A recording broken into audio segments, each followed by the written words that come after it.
மறுமலர்ச்சி குடும்ப உறவுகளே, இயக்க தந்தை தலைவர் வைகோ அவர்களே,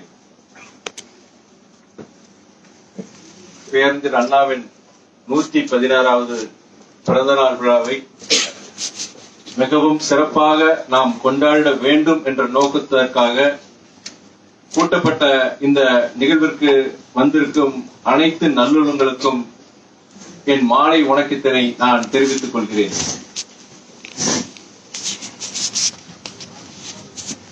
சென்ற முறை மதுரையில் நடைபெற்ற பேரறிஞர் அண்ணாவின் மாநாடு, அந்த மாநாட்டிற்கு ஒரு மாதம் முன்பாக தலைவர் அப்பவே என்ன சொன்னார்னா, இந்த பேரறிஞர் அண்ணா நம்ம உள்ளரங்கு கூட்டமா வச்சிடலாமே அப்படின்னு சொல்லிட்டு இருந்தார். காரணம் எதற்குன்னா இதே மாதிரிதான், மழை காலம், அது இல்லாம தேர்தல் வரப்போகுது, நிதி சுமை, பொருளாதார சுமை, இந்த மாதிரி பல்வேறு காரணங்களுக்காக நம்முடைய இயக்க தந்தை அவர்கள் இது சென்னையிலேயே இல்ல மதுரையிலேயே ஒரு உள்ளரங்கம், அதுக்குண்டான அரங்கத்தையும் பார்த்துட்டார். மதுரைக்கு போய் அந்த அரங்கத்தையும் பார்த்துட்டார். அப்ப அந்த நேரத்துல நம்முடைய இயக்க அவைத்தலைவர் மற்றும் பொருளாளர் மற்றும் இயக்க முக்கிய நிர்வாகிகள், மூத்த மாவட்ட செயலாளர்கள், அவரிடம் நான் தொலைபேசியில் தொடர்பு கொண்டு, நாடாளுமன்ற தேர்தல் வரப்போகுது, இந்த நேரத்துல நம்ம ஒரு திறந்தவெளி மாநாடு வச்சு நம்ம மதிமுக ஒரு தவிர்க்க முடியாத சக்தியை அதை அப்படி நிரூபிச்சாதான் நம்ம இந்த நாடாளுமன்ற தேர்தல் நமக்குரிய மரியாதை கிடைக்கும் சொல்லிட்டு வற்புறுத்தி அன்னைக்கு மதுரையில நம்ம மாநாடு நடத்தி, எப்பயுமே மாநாடு நடத்தினோம். சமீபத்தில் அந்த கொரோனா காலத்துல மாத்திரம் அந்த நேரத்துல நம்ம உள்ளரங்கு இதான் நம்ம நடத்தினோம். மிக வெற்றிகரமா அன்னைக்கு மதுரையில மாநாடு நடத்தினாரு, நம்முடைய பூமியில நடத்தி காமிச்சாரு. இப்ப இந்த முறை எப்படி நடத்த போறோம் விவாதம் வரும்போது, நான் அது உள்ளரங்கு கூட்டமா தான் நம்ம நடத்துறோம். ஏன்னா இப்பதான் நாடாளுமன்ற தேர்தல் முடிஞ்சிருக்கு. எல்லா மாவட்டங்களையும் பொருளாதார செலவு, தேர்தலுக்கு வசூல் பண்ணது, போன மதுரை மாநாட்டுக்கு வசூல் பண்ணது, பல்வேறு இந்த மாதிரி பொருளாதார ஒரு நெருக்கடி இருக்கிற நேரத்துல மறுபடியும் வேண்டாம். அதனால கண்டிப்பா இது உள்ளரங்கு கூட்டமா தான் நம்ம நடத்தணும், சென்னையில நம்ம நடத்தணும்னு சொல்லி நான் சொல்லியிருந்தேன். அது எல்லாருமே அதே ஒரு நிலைப்பாடுதான். அடுத்த ஆண்டு 2025 கண்டிப்பாக நம்முடைய மதிமுகவுடைய வரலாற்றிலேயே மிகவும் சிறப்பான ஒரு எழுச்சியான மாநாடு கண்டிப்பாக நடத்த.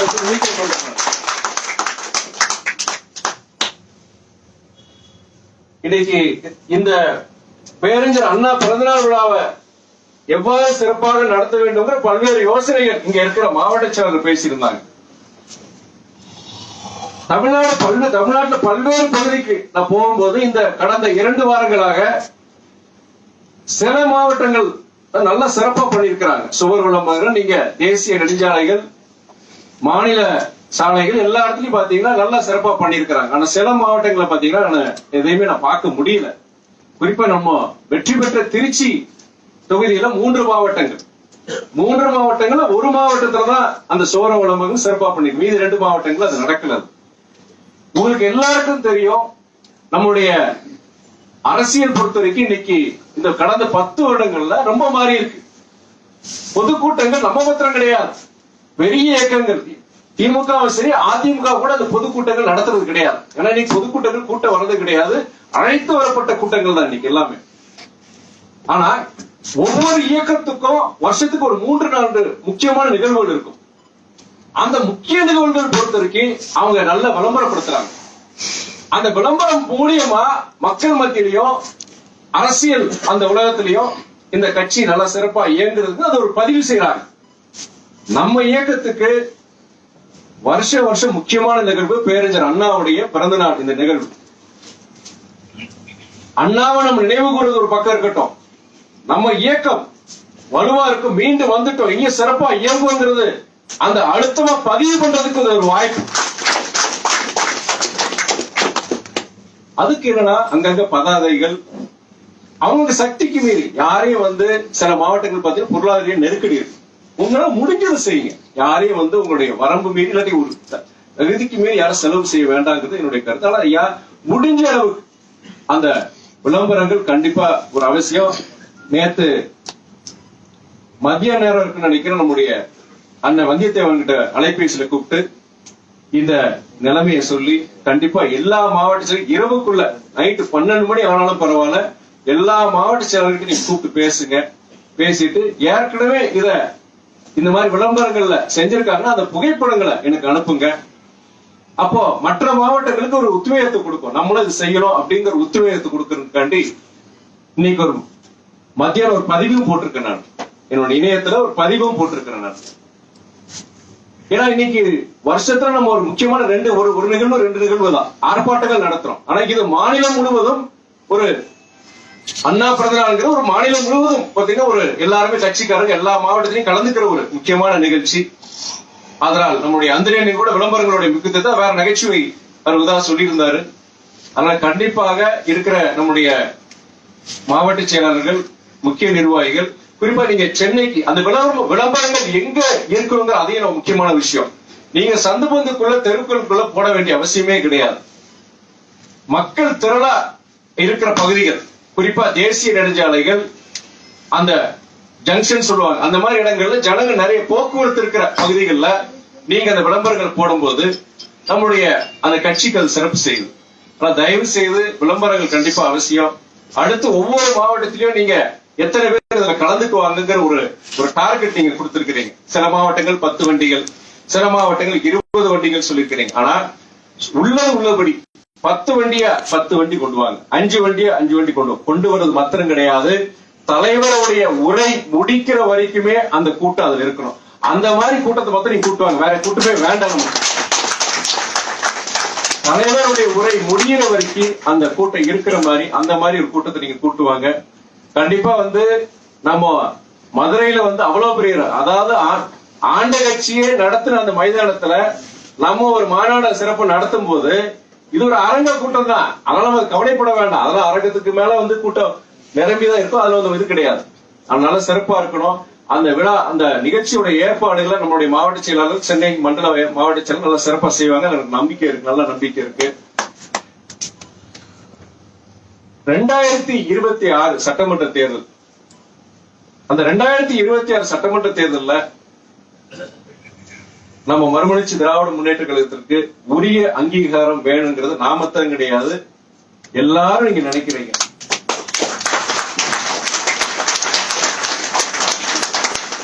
ஆனா அந்த அங்கீகாரம் எப்படி நமக்கு கிடைக்கணும்னா, அது கிடைக்கணும்னா அடுத்து வர அந்த 15 மாதங்கள் கடுமையான உழைப்புக்கு நாம் தயாராகணும்.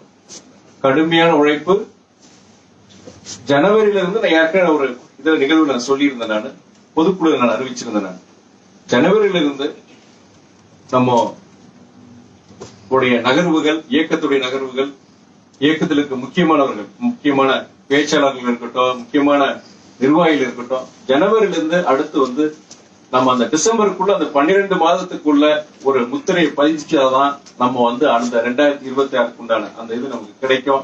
நம்ம வருத்தப்பட்டு பிரச்சனை கிடையாது. நமக்குரிய மரியாதை கிடைக்க மாட்டீங்க, நமக்குரிய அங்கீகாரம் கிடைக்க மாட்டீங்க. உள்ளாட்சி தேர்தலை பொறுத்த வரைக்கும் நமக்கு இந்த கிடைக்கலையே. ஏன்னா நம்ம அந்த தேர்தல் நேரங்கள்ல நம்ம சீட்டுகளின் எண்ணிக்கை இந்த இடத்துல வேணும், இல்ல இத்தனை தொகுதி இத்தனை இது வேணும்னு சொல்லும் போது அதுக்குண்டான அந்த நம்ம உருவாக்குனாதான் நம்ம கூட்டணியை நமக்கு உண்டான உரிய மரியாதை கிடைக்கும். ஏன்னா கூட்டணியை நம்ம குறை சொல்றதோ இல்லாட்டி கூட்டணி தலைமையை நம்ம குறை சொல்றது கிடையாது. நம்மளுடைய தகுதியை நம்ம வளர்த்துக்கிட்டாதான் அந்த மரியாதை கிடைக்கும். நம்முடைய ஒன்றிய அமைச்சர் தர்மேந்திர பிரதான் அவர் ஒரு கருத்து சொல்லிட்டு என்னன்னா, தேசிய கல்விக் கொள்கையில ஏன் தமிழ்நாடு கையெழுத்திட மாட்டீங்க, அந்த ஏத்துக்க மாட்டேங்கிறீங்க, அதுக்குண்டான ஒப்பந்தத்துல ஏன் தமிழ்நாடு அரசு கையெழுத்து போட மாட்டீங்கன்னு சொல்லிட்டு ஒரு அறிக்கை விட்டுருக்கிறாரு. தேசிய கல்விங்கிறது ரொம்ப முக்கியமான விஷயம். அது இல்லைன்னா தமிழ்நாட்டுடைய கல்வித்தரம் பாதிச்சிரும் அப்படின்னு சொல்லி ஒரு கருத்து வெளியிட்டு இருக்கிறார். சமீபத்துல போன மாசம் நம்முடைய அங்க டெல்லியில நாடாளுமன்றத்துல தமிழ்நாட்டை சார்ந்த நம்முடைய பள்ளிக்கல்வித்துறை அமைச்சர் அன்பு சகோதரர் மகேஷ் பொய்யாமொழி அங்க வந்திருந்தார். அங்க இந்த மாதிரி தமிழ்நாட்டுக்கு உரிய அந்த நிதி, அந்த பள்ளிக்கல்வித்துறைக்கு உண்டான அந்த நிதி, உரிய நிதி அளிக்கப்படவில்லை. அதனால் ஒன்றிய அரசு அதுக்கு உண்டான அந்த நிதியை விடுவிக்க வேண்டும் என்ற கோரிக்கையோடு அங்க வந்திருந்தாரு. அவர் அன்னைக்கு அமைச்சர் சந்திக்கும் போது நானு தமிழ்நாட்டை சேர்ந்த முக்கிய திராவிட முன்னேற்ற கழகத்தை சார்ந்த அக்கா கனிமொழி அவங்க, முக்கியமான நாடாளுமன்ற அண்ணன் விடுதலை சிறுத்தைகள் இயக்கத்தை சார்ந்த தலைவர் அண்ணன் திருமா நாங்கெல்லாம் போயிருந்தோம் அமைச்சரை பார்க்கறதுக்கு. அப்படி அமைச்சரை பார்க்கும்போது அமைச்சர் கிட்ட நம்மளுடைய அமைச்சர் அன்பில் மகேஷ் பொய்யாமொழி அவர்கள் ஒரு கிட்டத்தட்ட 10 நிமிடம் இந்த சமகர சிக்ஷா அபியான்கிற திட்டத்துல தமிழ்நாட்டுக்கு வர வேண்டிய அந்த நிதி வரலையே, இதனால எங்களுக்கு கடுமையான பாதிப்பு இருக்கு, பொருளாதார நெருக்கடி வந்திருக்கு அப்படின்னு விலைக்கு சொல்றார். அதனால தயவு செய்து இந்த நிதியை நீங்கள் உடனடியாக நீங்கள் கொடுக்கணும்னு சொல்லும் போது அமைச்சர் எல்லாத்தையும் கேட்டுட்டு அவர் சொல்றாரு, நாங்க கொடுக்கறதுக்கு சென்ற ஆண்டு கூட நாங்க கொடுத்தோமே அப்படின்னு சொல்லிட்டு, ஆனா நீங்க தேசிய கல்விக் கொள்கையில் ஏன் நீங்க பிடிவாதமா இருக்கிறீங்க, அது நீங்க போன வருஷமே நீங்க அதுக்கு ஒத்துக்கிட்டீங்க, இப்ப எதுக்கு நீங்க இனி அந்த கையெழுத்திடாம இருக்கிறீங்கன்னு சொல்லிட்டு அப்படின்னு சொல்லிட்டு அவரு சொல்றாரு, நீங்க அந்த ஏன் மும்மொழி கொள்கையில் ஏன் நீங்க இது பண்ண மாட்டீங்க, 40 வருஷம் பின்னாடியே இருக்கிறீங்களே நீங்க, அந்த 3வது மொழியில கத்துக்கிறது உங்களுக்கு என்ன உங்களுக்கு கஷ்டம் உங்களுக்கு. ஐ ஆல்சோ கம் ஃப்ரம் நான் ஹிந்தி ஸ்பீக்கிங் ஸ்டேட், அதாவது ஹிந்தி அல்லாத ஒரு மொழி அல்லாத ஒரு மாநிலம், ஒரிசா மாநிலத்தை சார்ந்தவன் நானே அதை ஏத்துக்கிறேன். நானு அதனால என் மொழியை பத்தி எனக்கு நல்ல பெருமை ரொம்ப நாங்களும் பெருமைப்படுறோம். ஆனா இன்னைக்கு நிகழ்காலத்தில் பொறுத்த வரைக்கும் மும்மொழி கொள்கைங்கிறது ரொம்ப அவசியமான விஷயம் அப்படின்னு சொல்லிட்டு விலைக்கு சொல்றாரு. அப்போ நானு குறுக்கிட்டு நான் அமைச்சர் பேசி முடிச்சாரு. அப்புறம் நான் சொன்னேன், நான் I'm sorry sir, but we Tamil Nadu, we strongly oppose the 3 language formula, and we Dravidian parties, we strongly believe that the 2 language formula will do justice to our children and to our state. நாங்கள் தமிழ்நாட்டை சார்ந்த திராவிட இயக்கங்கள் பொறுத்தவரைக்கும், திராவிட இயக்கங்களுக்கு மாத்திரம் கிடையாது, எல்லா பாஜக போன்ற சில இயக்கங்களை தவிர்த்து நாங்கள் அந்த மும்மொழி கொள்கையில எங்களுக்கு நம்பிக்கை கிடையாது. நாங்க இருமொழி கொள்கையை தான் நாங்க நம்புறோம். அண்ணா பேரறிஞர் அண்ணா கொண்டு வந்தது அந்த இருமொழி கொள்கை இருக்க போய் தான் இன்னைக்கு நம்முடைய தமிழ்நாட்டு இளைஞர்கள் இன்னைக்கு உலகம் முழுவதும், ஐரோப்பா, அமெரிக்கா போன்ற அனைத்து நாடுகளிலும் அனைத்து துறைகளிலும் சிறந்த வல்லுநர்கள் இருக்கிறாங்கன்னா அது அந்த இருமொழி கொள்கையினாலதான் அப்படின்னு சொல்லிட்டு நாங்க எதுக்கு மும்மொழி கொள்கைக்கு நாங்க போகணும் அப்படின்னு சொல்றேன் நான். அப்ப அவரு ஏன் 3வது மொழியை கத்துக்கிட்டா நல்லதானே அவர் சொல்றாரு, அமைச்சர் சொல்றாரு. அப்ப நான் சொல்றேன்னு ஐ அக்செப்ட் சார், 3வது லாங்குவேஜ் கூட நீங்க கத்துக்கலாம். அது ஏன் ஹிந்தி சமஸ்கிருதம் இந்திய மொழியை மாத்திரம் இருக்கணும் நீங்க நிர்பந்திக்கிறீங்க? அது ஒரு ஜெர்மன் மொழியா இருக்கலாம், பிரெஞ்சு மொழியா இருக்கலாம், சைனா உடைய மேண்ட்ரின் லாங்குவேஜா கூட இருக்கலாமே. அது நீங்க 3வது மொழி நீங்க கத்துக்க சொல்றீங்க, எனக்கு மாற்று கருத்து கிடையாது. அதை முடிவெடுக்க வேண்டிய அந்த மாணவரும் அந்த பெற்றோர்களும் தான், அரசியல் இயக்கங்களும் அரசியல் தலைவர்களும் அது முடிவெடுக்க கூடாது சொன்னேன். அப்படின்னு சொல்லும் பொழுது நீங்க மேக் இன் இந்தியா சொல்றீங்க, இந்த இந்தியாவில் தயாரிக்கப்படுகிற பொருட்கள் நீங்க உலகம் முழுவதும் நம்முடைய இந்திய வணிகம் வளரணும்னு சொல்றீங்க. இன்னைக்கு என்ன இந்தியா உலக அந்த தரவரிசையில அந்த எக்கனாமிக் அந்த பவர் ஹவுசஸ் பொறுத்த வரைக்கும் இன்னைக்கு 5வது இடத்துல இருக்கு, எனக்கு 3வது இடத்துக்கு வரணும் நீங்க சொல்றீங்க. அப்படி இருக்கும் பொழுது ஒரு உலக மொழி தெரியும் பொழுது நம்முடைய மாணவ செல்வங்களுக்கு நல்லது, நாட்டுக்கு நல்லது நான் சொல்றேன். நான் அது ஏன் ஒரு இந்திய மொழியை மாத்திரம் இருக்குன்னு நீங்க சொல்றீங்க? இதுதான் நீங்க மொழி திணிப்பு நாங்க சொல்றோம். நான் அமைச்சர்கிட்ட சொல்றேன், அதுக்கு மேல விவாதம் ஆயிடக்கூடாதுன்னு சொல்லிட்டு, வந்த காரியம் கெட்டு போயிடக்கூடாதுன்னு சொல்லிட்டு அதுக்கப்புறம் நான் நிப்பாட்டிக்கிட்டேன் நான். ஆனா அந்த நிகழ்வு முடிந்த பிறகு அமைச்சர்கிட்ட அவர் திரும்ப நானும் எல்லாம் பேசிட்டு இருக்கும் போது தலைவரை பத்தி அவர் அமைச்சர் அவ்வளவு பெருமைப்பட்டு சொல்றார். நம்ம தமிழ்ல சொல்லுவோம் இல்லையா, அவர் திரும்ப அறிமுகப்படுத்துறாரு, இவர் வைகோஜியோடைய சன் அப்படின்னு சொல்றாரு. இல்ல வி ஆல்ரெடி மெட் அப்படின்னு சொல்லிட்டு, ஏன்னா ஒரு தடவை நான் அந்த நாடாளுமன்றத்துக்கு போய் ஒரு 3வது நாள் நினைக்கிறேன், அந்த ரெஸ்ட் ரூம் உள்ள போற அவர் வெளியே வர்றார், அவர் பாத்ரூம் விட்டு வெளியே வர்றார். வரும்பொழுது நான் பார்த்துட்டு இந்த பட்டையை பார்த்துட்டு வாட் இஸ் திஸ் அப்படின்னு கேட்கிறார். நான் இருந்துட்டு இல்ல this is my party block sir அப்படின்னு சொல்றேன், என்னுடைய கட்சியோடைய கொடின்னு சொல்றேன் நான். அப்போ எந்த கட்சின்னு கேட்கிறார், எம்டிஎம்கே சொல்றேன், எம்டிஎம்கே புரியல, வைகோஜிஸ் பார்ட்டி சார் சொல்றோம். வைகோஜிஸ் பார்ட்டியா அப்படின்னு கேட்கிறாங்க. அப்ப ஏற்கனவே வைகோ மகன் சபைக்குள்ள வந்துட்டாரு, தெரிஞ்சு வச்சிருக்கிறாரு. So you are Vaiko son அப்படின்னு சொல்றாரு. So you are Vaiko son சொல்லிட்டு you should come and meet me in my office அப்படின்னு சொல்லிட்டு ரொம்ப இதா சொல்லிட்டு அப்புறம் நான் விடைபெற்று போயிட்டேன். அதை நினைவு கொடுத்து அவர் எனக்கு திரும்ப சொன்னார், ஆல்ரெடி மெட் அப்படின்னு சொன்னார். சொல்லிட்டு நம்ம தமிழ்நாட்டில் பேசுவோம் இல்லையா, 6 அடி மனிதன் அப்படி அந்த கருப்பு சால்வை போட்டு இப்படி பேசுற என்னமா இருக்கும் நம்ம தமிழ்ல சொல்லுவோம் இல்லையா, அதை ஆங்கிலத்தில் சொல்றாரு அவரு. வைகோஜி 6 foot tall with a black shawl on his shoulders when he used to talk like this. We are all big fan of him. யாருக்கிட்ட அந்த திருமா இருக்கிறாரு, அந்த ரவிக்குமார் விடுதலை சிறுத்தை ரவிக்குமார் இருக்கிறாரு, நான் இருக்கிறேன், 3 பேர் வச்சுட்டு சொல்றாரு. இது மாதிரி பல நிகழ்வு எனக்கு இந்த கடந்த அந்த வெற்றி பெற்ற இந்த 2 மாசத்துல பல்வேறு தலைவர்கள் ரயில்வே பட்ஜெட்ல திரு அமைச்சர் மத்திய அமைச்சர் அஸ்வினி வைஷ்ணவ் நான் அடுத்து பேச போறேன். நான் பேசும்போது நம்ம ஒன்றிய அரசு தாக்கி பேசுறோம். ஏன்னா நம்ம தமிழ்நாட்டுக்குரிய அந்த நிதி கொடுக்கல, தமிழ்நாட்டுக்குரிய அந்த திட்டங்கள் அவர் அறிவிக்கல. அப்படி இருக்கும்போது நம்ம தாக்கி பேசுறோம், நம்ம கண்டிச்சு பேசுறோம். அப்ப நான் அதே நேரத்துல அப்பா தலைவர் மேல ரொம்ப மரியாதை வச்சிருப்பார், அந்த மரியாதை எதுக்காண்டினா அவருடைய நேர்மைக்காண்டி, அவருடைய உழைப்புக்காண்டி,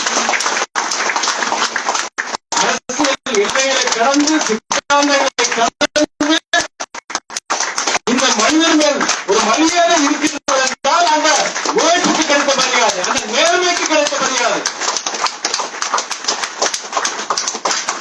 அப்போ அவர் திடீர்னு அந்த அடுத்த டைம் பார்த்துட்டே இருக்கிறேன் நான். அவரு அமைச்சர் ரெஸ்ட் ரூம் போறதுக்காண்டி அப்படியே ஒரு சபையை விட்டு உள்ள அப்படியே போறாரு. நான் பார்த்தேன் இந்த நேரத்துல அவர் பிடிச்சுன்னு சொல்லிட்டு இந்த கதவாளி போய் வேகமா ஓடுறேன். நான் ஓடி போய் அவர் போய் பிடிக்கிறேன். நான் குட் ஈவினிங் சார் அப்படின்னு சொல்றேன். சொல்லிட்டு நான் அறிமுகப்படுத்தினோடனே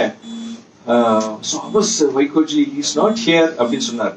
வைகோ எங்க அவர் பாக்கலையே பொக்குள்ள அப்படின்னு சொல்லும் போது, no sir he had a fall, கீழே விழுந்து அவருடைய இங்க தோள்பட்டியில அது பிராக்சர், எலும்பு முறிவு, ஒரு அறுவை சிகிச்சை பண்ணிருக்கோம், அடுத்த மாசம் வரலாம் அப்படின்னு சொன்னேன். Kindly ask you to take care of his health. We all are, we have huge respect for him. அவர் உடல்நிலையை பார்த்து சொல்லுங்க, நாங்க எல்லாரும் அவர் மேல ஒரு அளவுக்கு கடந்த மரியாதையை நாங்க வச்சிருக்கோம்னு சொன்னார். அப்ப நான் அடுத்து சொல்றேன், sir I am about to speak on the railway budget. அடுத்து நான் ரயில்வே பட்ஜெட்டை பத்தி நான் பேச போறேன். நான் we belong to the DMK alliance. நாங்க திமுக கூட்டணியை சார்ந்த எங்களுடைய இயக்கம். நாங்க அரசியல் சித்தாந்தத்துல உங்களை நாங்க எதிர்க்கிறோம். நாங்க கொள்கை ரீதியா உங்களை எதிர்க்கிறோம். நாங்க உங்க இயக்கத்தை எதிர்க்கிறோம். நாங்க தமிழ்நாட்டுக்கு உரிய அந்த நிதி அளிக்கப்படல, சில திட்டங்கள் அறிவிக்கப்படல, நான் கடிஞ்சு பேச வேண்டியது இருக்கு சார். அதனால நீங்க தவறா அதை நினைக்காதீங்க சொல்லும் போது அவர் என்ன தெரியுமா சொன்னாரு, வைகோ எனக்கு அப்பா மாதிரி, நீ எனக்கு தம்பி மாதிரி.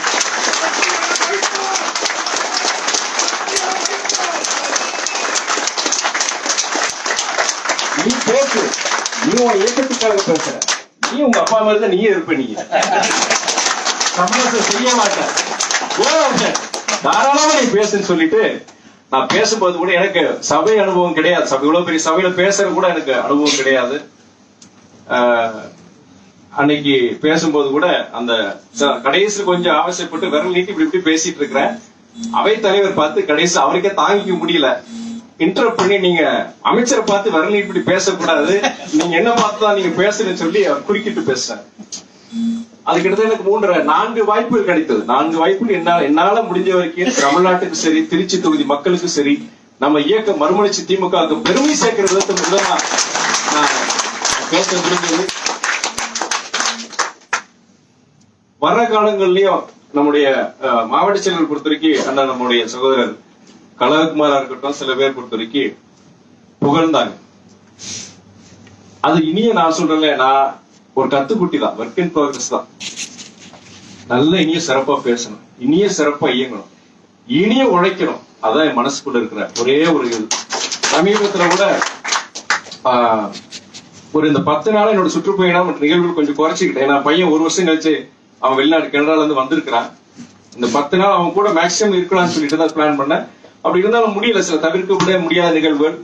சோ ஒரு விடுமுறைக்காண்டி ஒரு 2 நாளைக்காண்டி போயிருந்த ஒரு இடத்துக்கு அவங்க மாதிரி அனுப்பிச்சுட்டு நான் நைட்டு போய் நான் சேரும்போது மணி 12.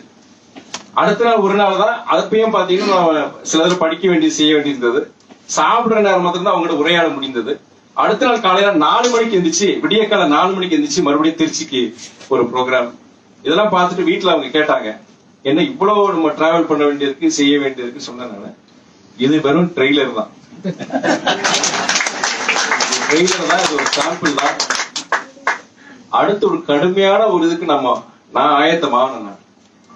நம்ம இயக்கம் 2026 அந்த சட்டமன்ற தேர்தலுக்கு முன்னாடி நான் சொன்ன மாதிரி ஜனவரி மாதத்துக்குள்ள இருந்து ஆரம்பிச்சு இந்த 12 மாசம் இலக்கு, அந்த 2026க்குள்ள நம்ம ஒரு தமிழக அரசியல்ல ஒரு முத்திரையை பதிக்கணும்.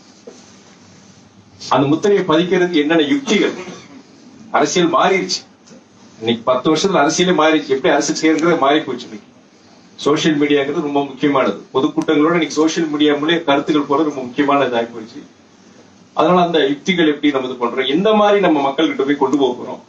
நம்ம மாநிலத்துல திமுக தலைமையிலான ஒரு ஆட்சி நடந்துட்டு இருக்கு, கூட்டணி ஒரு இதுல இருக்கிறோம். அப்ப எந்த இதை வச்சு நம்ம ஜனங்கிட்ட போறது, எந்த இதை நம்ம கையில் எடுத்தானா நம்ம ஜனங்கள் மனசுல நம்ம போய் இடம் சேருவோம் அப்படின்னு சொல்லிட்டு அதுக்கு சில யோசனைகள், சில மனசுல சில இது வச்சிருக்கிறேன் நான். கண்டிப்பா அந்த ஜனவரியில இருந்து அதுக்கு உண்டான நகர்வுகளை நோக்கி நம்ம போகணுமோ. இந்த அதே நேரத்துல சில சவால்களும் இருக்கு, நமக்கு சவால்களும் இருக்கு. நான் ஏற்கனவே பல தடவை சொல்லியிருக்கிறேன். நான் எனக்கு தனிப்பட்ட ஒரு நோக்கமோ ஆசைகளோ கிடையாது. ஒரே ஒரு ஆசைதான், உங்ககிட்ட இருக்க ஒரே ஒரு ஆசைதான், உங்க மாதிரி இந்த இயக்கம் நல்ல இடத்துக்கு வரணும், தலைவருடைய வாழ்நாளே இந்த இயக்கத்தை நல்ல இடத்துல பார்க்கணும். அதுதான் என்னுடைய ஆசை. நம்முடைய மணிவேந்தன் பேசும்போது, இதுவரைக்கும் நம்ம வைகோக்காண்டி வாழ்ந்தோம், இதுமே நம்ம துரை வைகோ தான் தவறான ஒரு கருத்து. நான் இன்னைக்குமே தோழருங்கிற இதுதான் நான் பாக்குறேன். நான் நீங்க இத்தனை வருஷம் உழைச்சிருக்கிறீங்க, கட்சியில இத்தனை பேர், முடிஞ்ச வரைக்கும் மாவட்ட செயலாளர்கள், ஒன்றிய செயலாளர்கள், பகுதி செயலாளர்கள், மாவட்ட கழக நிர்வாகிகள், தமிழ்நாடு உங்க சக்திக்கு மேல இந்த இத்தனை வருஷம் நீங்க உழைச்சிருக்கிறீங்க. மேக்சிமம் எஃபர்ட், ஆனா மினிமம் கெயின். தலைவரும் சரி, நீங்களும் சரி, அளவுக்கு மீறி உழைச்சாச்சு. பொருளாதார செலவு நம்மளுடைய உடலை கெடுத்திருக்கு.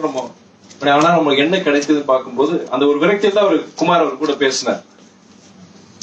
நான் சமீப காலமா என்ன சொல்றேன்னா, minimum effort maximum gain, minimum effort maximum gain. நம்ம கிட்ட இருக்கிறது அவ்வளவுதான். நம்ம இருக்கிறது என்ன இருக்கு, பொருளாதார பலம் நமக்கு கிடையாது. கட்சி மறுபடியும் நல்ல இடத்துக்கு கொண்டு வரணும், புதிய இளைஞர்கள் வரணும். இன்னைக்கு அப்படி வரணும்னா என்ன நம்ம செய்யணும், அதுக்குண்டான ஒரு திட்டங்கள் சில வச்சிருக்கிறேன். சில சேலஞ்சஸ், சில சவால்களும் இருக்கதான் செய்யுது. எனக்கு இந்த 4 வருஷம் பல பாடங்களை நான் கத்திருக்கிறேன். நிறைய நான் அது எனக்கே ஒரு படிப்படியா இருந்திருக்கு. என்னுடைய மன ஓட்டமா இருக்கட்டும், என்னோட செயல்பாடுகளா இருக்கட்டும், எனக்கே பல நிகழ்வுகள், பல இது பொறுத்த வரைக்கும் சரி அடுத்த தடவை இப்படி நம்ம செய்யணும், இங்கே எப்படி சிறப்பா செய்யணுங்கிறது இருக்கு. சில சவால்கள் இருக்கு. ஆனா அந்த சவால்களை